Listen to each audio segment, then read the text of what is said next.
俄罗斯国防部周六晚发布公告称，从亚速钢铁厂疏散平民的人道主义行动已经结束。乌克兰总统泽连斯基当晚也证实，在联合国和红十字国际委员会的协助下，一共有超过300人从亚速钢铁厂中获救。亚速钢铁厂内的妇女、儿童和老人已全部撤离。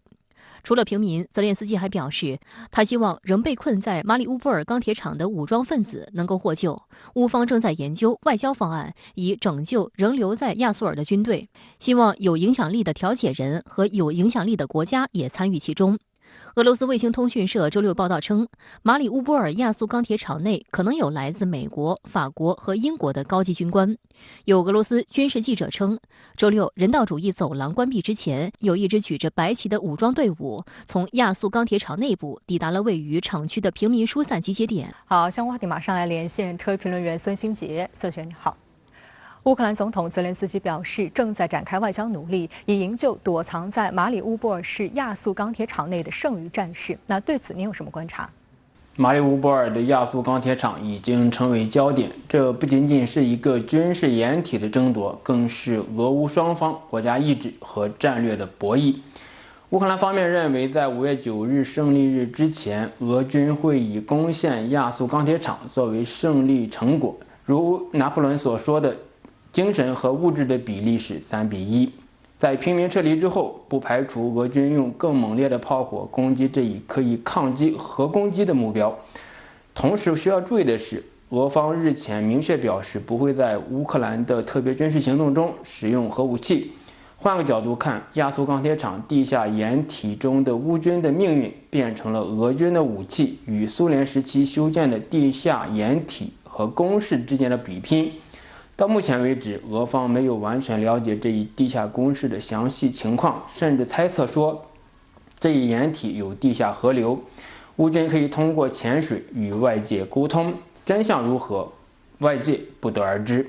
但是亚速钢铁厂这一工事越来越神秘化了，能上天入地。如果是这样，俄军拿不下这个要塞也是情理之中的。其次，随着亚速钢铁厂变成焦点，俄乌两国不能轻易放弃这个目标。而最近一段时间，在联合国的介入之下，地下工事中的平民完成撤离，这不失为一个好的解决办法。泽连斯基总统最近释放出通过外交手段去营救亚速钢铁厂中的守军，我个人认为这是俄乌两国解套的办法。在俄军毁灭守军和守军投降之间寻找一条中间道路。泽连斯基表示，有影响力的调解员和国家都参与其中。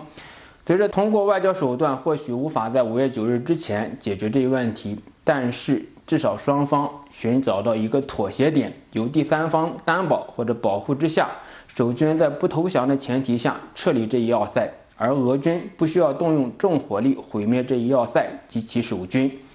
最后，亚速钢铁厂地下到底有多少守军，又都是谁呢？俄方以及顿涅斯克方面释放出的信息是，里面有大于英法美等国的军官以及雇佣军就在里面。而马里乌波尔市长也表示，其中包括亚速营、海军陆战队员、国民警卫队员以及海岸警卫队员。也就是说，亚速钢铁厂已经变成了俄罗斯与北约之间的问题。